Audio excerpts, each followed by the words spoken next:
en ce moment précis, l'atmosphère est favorable. Quiconque veut se positionner doit comprendre qu'il peut toujours modifier le cours des choses par des sacrifices. Parce que nous avons 2 ans ouverts, de 2020 à 2022, où le Seigneur invite à ses pieds les acteurs politiques de la Côte d'Ivoire qui veulent influencer. Je ne parle pas d'abord du siège même politique, mais qui veut l'influencer, qui veut remonter, de venir au sacrifice. Pourquoi le sacrifice? Le jeu de la politique, c'est parti au pouvoir, opposition. L'opposition doit revendiquer, mais a besoin de la rue pour revendiquer, pour faire des réclamations.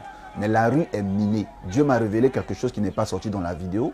Pendant qu'il y avait le confinement et qu'il y avait les couvre-feux qui commençaient à partir de 21h, et que les Ivoiriens se posaient la question de savoir quelle était cette stratégie au niveau de la sécurité et d'hygiène publique, quelle était la stratégie d'un couvre-feu à partir de 21h.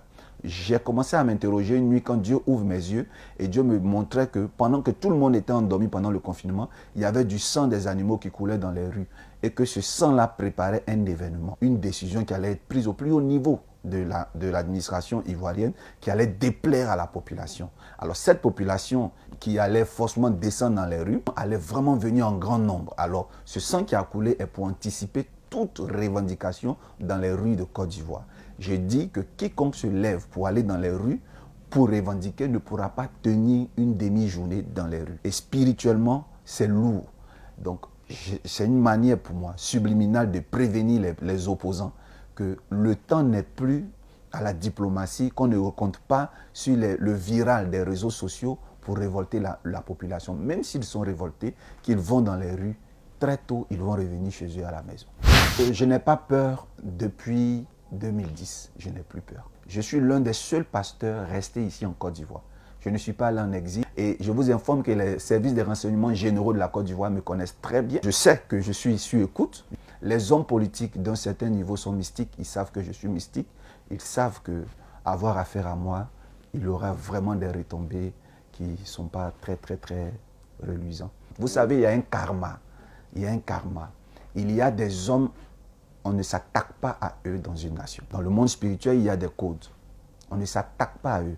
On peut déjouer leurs plans, on peut déjouer leurs paroles, on peut les priver de parler, mais on ne peut pas s'attaquer à l'intégrité de leur corps. Il est écrit dans la parole de Dieu, ne touchez pas à mes oins. C'est de réussir à faire revenir tous les exilés. Qu'ils soient empêchés ou autorisés à se présenter, mais au moins qu'ils viennent sur le territoire ivoirien et qu'il y ait des référendums, des réconciliations. Et je crois que c'est ce qui, sinon, si cela n'est pas fait, le nuage restera noir durant même le règne du prochain président de la République.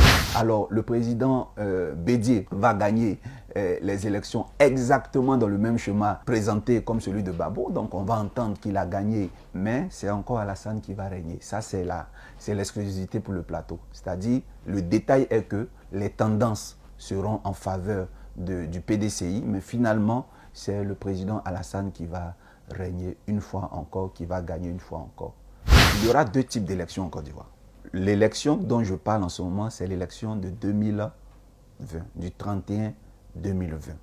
Cette élection, il y aura des embrouilles, sera décalée légèrement soit entre 72 heures et plus. Le président Babo n'est pas parmi les candidats, ni Soro Guillaume parmi les candidats, ni Blé Goudé.